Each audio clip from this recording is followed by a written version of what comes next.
Welcome to this technical overview on understanding computer worms, where we'll unpack how self-replicating malware spreads, evolves, and impacts networks. This presentation is guided by current research and practical defense strategies to help you recognize threats, prioritize mitigation, and prepare for an era of increasingly autonomous attacks.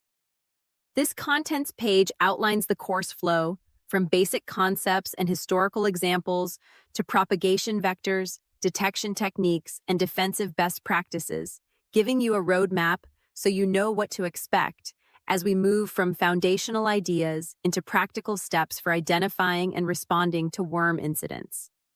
To introduce computer worms, think of them as autonomous, self-replicating programs that can spread without user action. Unlike traditional viruses, they don't need a host.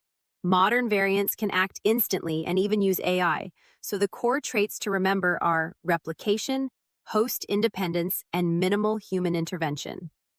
Self-replication is the engine driving worm outbreaks, and the slide visualizes exponential spread across nodes.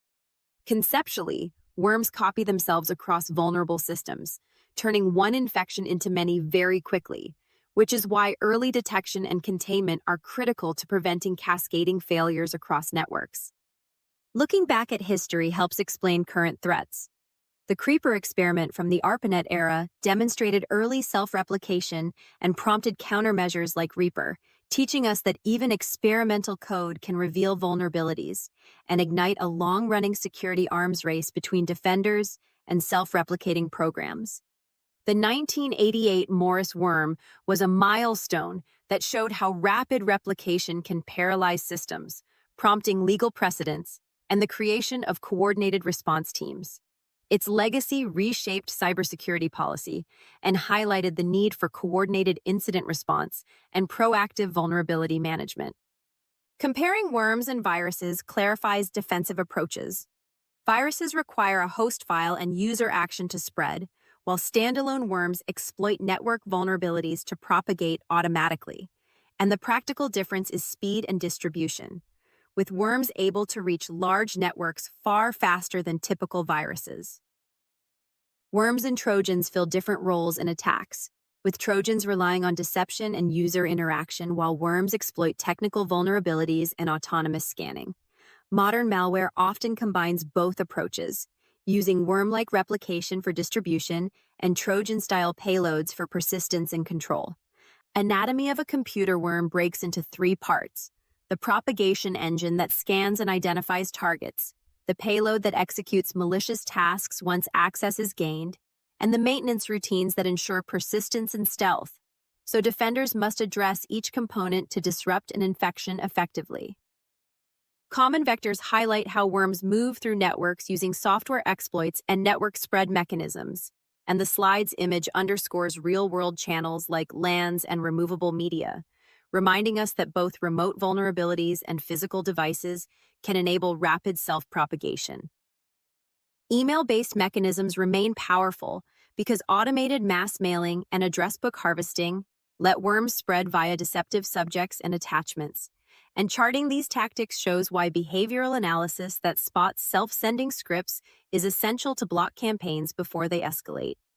Instant messaging and social media worms exploit chat platforms and shortened URLs to bypass filters and leverage trust between contacts. And the visual cue on the slide emphasizes how quickly a seemingly harmless message can turn into a high-risk propagation vector across connected communities. File sharing and P2P worms use deceptive distribution by masquerading as popular media or pirated software, targeting users seeking free content and exploiting the decentralized nature of peer networks, which makes tracking and neutralizing these strains particularly challenging for defenders. Network and service targeting worms scan for open ports and unpatched services, exploit buffer overflows, and occasionally achieve zero-click propagation. The slide illustrates how scanning and memory vulnerabilities are common entry points that require prompt patching and network hygiene to mitigate. A malicious payload is the ultimate purpose behind a worm's spread, ranging from data theft to supply chain disruption, and the slide makes clear that while replication ensures survival, the payload executes the attacker's harmful intent. so analyzing post-compromise actions is central to incident response. Resource exhaustion attacks occur when worms consume CPU cycles, memory, or bandwidth to create denial of service conditions, and the visual examples show how infected hosts slow down or networks saturate, which can disrupt operations even without overt data theft or corruption. Worms can create large botnets by turning infected systems into dormant zombie machines controlled by C2 infrastructure, enabling massive DDoS campaigns or spam floods. And the slide reinforces that this coordinated model scales attacks and complicates attribution and mitigation. Ransomware worms, or crypto worms, combine self-replication with encryption payloads to achieve rapid global impact, as seen in past outbreaks. The case study on the slide reminds us that hybrid threats can multiply damage by spreading autonomously while encrypting critical assets. Identifying infection relies on anomaly detection. Sudden performance drops, unusual outbound network activity, or changes to system integrity, like hidden files and missing data, often indicate active manipulation. So continuous monitoring and quick investigation of these signs are essential to catch outbreaks early. Modern detection techniques blend signature databases, heuristic and AI-driven behavioral analysis, and sandbox isolation to spot both known and emerging variants, and the slide highlights how combining these methods increases detection coverage while reducing false positives in evolving threat landscapes. Patch management is a primary defense. Timely software updates close end-day vulnerabilities and reduce exposure to zero-day risks where possible. And this slide stresses that disciplined patching and supply chain awareness form the backbone of a resilient posture against self-propagating threats. Network security strategies include robust perimeter defenses, segmentation, and IDS/IPS monitoring to block unauthorized connections and contain outbreaks, and the diagram helps illustrate how layered controls and internal monitoring reduce the blast radius of a worm once it attempts to move laterally. Endpoint protection focuses on proactive detection and response with real-time antivirus, advanced EDR tools, and hardware hardening for mobile and IoT devices. And the slide's imagery underscores the human and technological synergy required to stop outbreaks before they spread widely.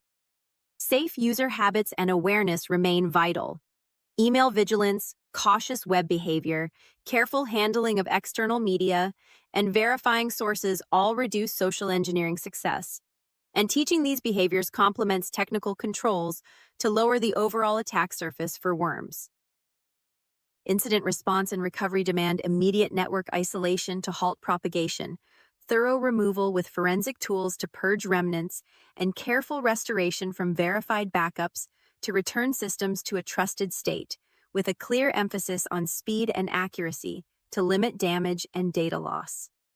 Looking ahead, future worms will increasingly incorporate AI-driven capabilities that adapt to defenses and target critical infrastructure, presenting a strategic forecast where attackers and defenders engage in an accelerating arms race and necessitating continuous innovation in detection and resilience.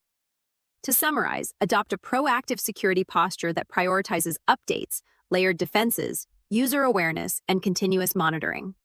The final slide reinforces that understanding worm behavior and implementing these best practices are the essential steps to protect networks against evolving self-replicating threats.